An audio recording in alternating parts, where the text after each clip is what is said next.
pessoal, eu tô de volta para a gente continuar a falar sobre princípios constitucionais expressos. Eu vou falar com vocês hoje sobre publicidade, eficiência e alguns outros princípios que estão expressos na Constituição. Vamos lá. Publicidade. Gente, esse princípio, ele está falando do dever de clareza, né, de publicização, de transparência dos atos administrativos. Em regra, tudo o que acontece na administração deve ser público. Porque pensa comigo, como é que eu, cidadão, vou controlar as medidas do Estado se eu não sei o que o Estado está fazendo? Se eu não sei o que ele está fazendo com o dinheiro público?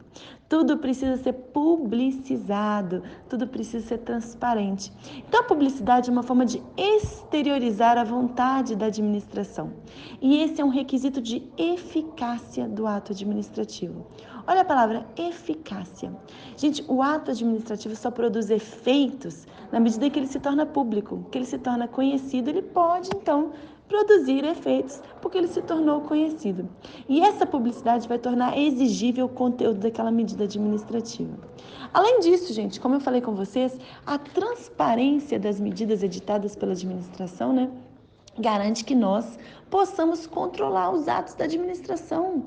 Como que eu vou controlar o que o poder público está fazendo? Como que eu vou controlar como que o Estado está gastando dinheiro público? Através da publicidade. Conhecendo o que o Estado está fazendo, eu posso até controlar. Aí você me pergunta, prof, todas as medidas da administração devem ser públicas.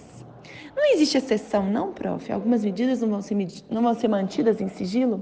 Gente, sempre existe exceção. Lembra disso. Pessoal, a publicidade de medidas que estão ligadas aí à intimidade, honra, vida privada, relevante interesse coletivo e proteção da segurança nacional são as situações excepcionais nas quais a administração poderá manter aquele ato em sigilo. Não é sigilo eterno, sigilo durante um período. Então, quando aquela medida da administração estiver ligada à sua intimidade, honra, sua vida privada, ela não vai ser publicizada para proteger esses direitos aí que você tem.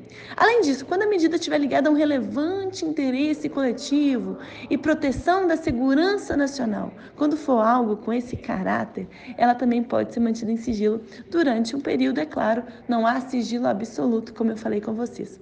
Pensa comigo, eu trabalhava como gerente do projeto da Copa do Mundo no estado de Minas Gerais. A Polícia Militar tinha um plano de segurança, né? Um plano de segurança que envolvia, né, a garantia de segurança ali durante o evento. Pessoal, esse plano de segurança, ele poderia ser publicizado? Claro que não, gente. Se ele fosse publicizado, ele não seria mais um plano de segurança, porque os bandidos iam saber tudo que a Polícia Militar estava pensando. Por essa razão, então, existem, assim, alguns atos, algumas medidas da administração que serão mantidas em sigilo temporário, como eu falei com vocês. Lembrem-se disso. Ok, ponto importante, gente, a publicidade é um requisito de eficácia dos atos administrativos e não de validade, né? Para que aquele ato administrativo produza efeitos, ele precisa ser publicizado. Mas o ato que não foi publicizado, ele é perfeito e válido. Não é requisito de validade, é requisito de eficácia. Beleza, prof. Qual que é o ponto mais importante? Gente, o ponto mais importante é que o princípio da publicidade não é absoluto, né? Existem algumas exceções. Então, existem medidas da administração que serão mantidas em sigilo, né? Essas medidas que estão ligadas à proteção da intimidade, honra, vida privada do particular, relevante interesse coletivo e proteção da segurança nacional. Esse é o ponto mais cobrado, né? Está em vermelhinho no manual, porque é o ponto mais cobrado desse princípio. Agora, a gente tem que lembrar que o ordenamento jurídico, as leis, né, consagraram diversos instrumentos que são aptos a exigir o cumprimento do princípio da publicidade pela administração. Quais são eles? O direito de petição. Você aí pode peticionar o poder público, né? Esse direito de petição está ligado, sim, ao princípio da publicidade. Você quer ter conhecimento de uma informação, você tem esse direito de petição. O direito de receber certidões das repartições públicas. Você tem direito de ir lá requerer uma certidão para defesa de seus direitos. Essa certidão está lá com um registro que deve ser publicizado no sentido de deve ser fornecido a você. Você tem direito de conhecer aquela informação. Além disso, você pode pedir esclarecimentos de situações de interesse pessoal, mandado de segurança, habeas data e etc. São vários instrumentos, né, que o ordenamento jurídico hoje prevê para garantir a aplicação do princípio da publicidade, a publicização das medidas da administração. Ponto importante. Aí você me pergunta, prof, se algumas informações, né, atos que estão ligados à vida íntima, à vida privada do particular, devem ser mantidas em sigilo, por que, então, que eu sei que é lícita a divulgação do nome e da remuneração dos servidores na internet? Se eu entrar hoje no portal da transparência, eu acho a remuneração, né? Na internet eu acho a remuneração dos servidores públicos. Essa informação, remuneração, salário, não é uma coisa muito íntima, não, prof. Não é uma coisa assim que tinha que ser mantida em sigilo? Pessoal, o STF já entendeu que é lícita a divulgação do nome e da remuneração dos servidores na internet. É uma aplicação do princípio da publicidade, por quê? Porque eu estou assegurando acesso a informações de interesse geral e coletivo. Se você é servidor público, se você trabalha na máquina pública, o quanto você ganha é algo importante, é de interesse geral e coletivo, porque você está lá trabalhando em prol da coletividade. Então, todo mundo deve conhecer, sim, a sua remuneração. Agora, não pode falar assim, no portal da transparência não pode estar lá. Gabriela Xavier, salário tal, mora na rua tal, CPF tal, não pode, porque é muita informação, né, muita informação íntima que pode também me prejudicar, né? Aí o bandido tá lá olhando, me acha fácil, não é verdade? Me acha fácil. Beleza, próximo princípio, gente, que também fala aí, é um princípio do LIMP, é o princípio da eficiência. Pessoal, a administração pública ela deve atender os mandamentos legais e buscar alcançar resultados com o menor gasto possível, atingir metas, né? Aquela questão da eficiência, alcançar metas. A gente está substituindo uma administração pública burocrática por uma administração pública gerencial, que quer alcançar meta. Essa é a ideia. A eficiência vai estar relacionada à economicidade, né? A atuação, né, pública, garantindo maior o quê? Benefício com menor custo. Agora, eu tenho que lembrar, gente, a atuação administrativa que não observar esse mandamento de eficiência, se a gente vê uma atuação administrativa que não está sendo eficiente, ela é uma atuação ilegal. E uma atuação ilegal porque ela tem um vício, né? Ela não está cumprindo esse mandamento da eficiência. Esse ato ilegal deve ser anulado, gerando efeitos ex tunc. A gente vai falar muito sobre isso, mas todas as medidas da administração pública devem ser medidas legais, em conformidade com a lei. Se a administração pública editar uma medida em desconformidade com a lei, ela vai ser anulada. Agora, eu quero falar outra coisa com vocês. Existem outros princípios expressos na Constituição. A gente fala só do LIMP, gente, mas existem outros princípios que estão expressos na Constituição Federal.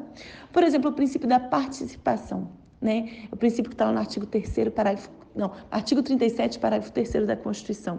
Ele fala sobre as formas de participação do cidadão na gestão da coisa pública. É um princípio que está expresso na Constituição, é um princípio que está ligado ao direito administrativo, também é um princípio, então, que a gente tem que trabalhar como princípio expresso. Ah, prof, não são só os princípios do LIMP que estão expressos na Constituição? Não, não são só os princípios do LIMP. Existem outros princípios que estão expressos na Constituição que não estão lá no LIMP, né? No legalidade, impessoalidade, moralidade, publicidade e eficiência. Outro princípio que está expresso no artigo 5º, está falando da celeridade processual.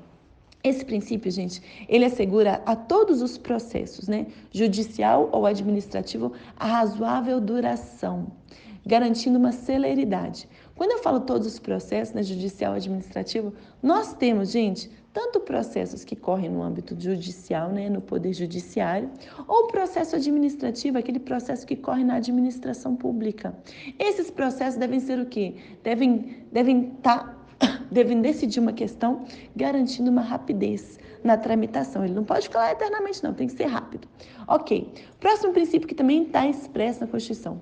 Princípio do devido processo legal, princípio do contraditório, princípio da ampla defesa. Vou explicar para vocês, gente. Quando eu falo desse princípio do contraditório, ampla defesa, devido processo legal, que está no artigo 5º da Constituição, eu tenho que falar aí de 4 prerrogativas. No processo administrativo, o particular, no processo que corre na administração, ele tem direito a, número 1, defesa prévia, número 2, defesa técnica, número 3, duplo grau de juramento, Número 4, direito à informação. Defesa prévia, gente. No bojo de um processo administrativo, eu sou um particular, eu posso me manifestar, eu tenho direito de manifestação, eu tenho direito de me defender, mesmo que eu não seja representada por advogado. Eu posso me defender sozinha, sem advogado. É o que está na súmula vinculante número 5. A falta da defesa técnica por advogado no processo administrativo disciplinar não ofende a Constituição. Então, eu tenho direito de defesa e esse direito de defesa não precisa ser feito com advogado. Eu posso ir lá e me defender. Beleza. Defesa técnica. Pessoal, o particular, né? Ele pode, não é obrigatório. Caso seja do seu interesse, manifestar-se mediante uma representação de advogado. Eu até posso me manifestar sem advogado, mas se eu quiser, eu posso lá chamar um advogado para me representar, para me ajudar. Beleza. Além disso, duplo grau de julgamento. Pessoal, o duplo grau de julgamento, né, de jurisdição, estabelece que a decisão administrativa ela pode ser revista. Né? A administração pública tomou uma decisão naquele processo, você pode recorrer. Duplo grau, existe um duplo grau de jurisdição no âmbito administrativo. E conforme estabelece a súmula vinculante número 21, é inconstitucional a exigência de depósito prévio, caução, garantia para interposição de recurso administrativo. É inconstitucional, gente, eu não preciso depositar alguma quantia para interpor esse recurso administrativo, não preciso. Beleza. Quarto ponto é o direito à informação. É o direito de acesso, né? Eu, particular, sou uma das partes no processo administrativo, eu tenho direito de acessar, né, todos os atos daquele processo, as provas, decisões do processo, tudo isso, né? Eu tenho direito de ter vista dos autos e tirar cópia dos atos processuais. É mais ou menos assim que funciona. Pessoal, a gente falou sobre os princípios mais importantes que estão expressos na Constituição, mas existem outros princípios que estão expressos, como o devido processo legal administrativo,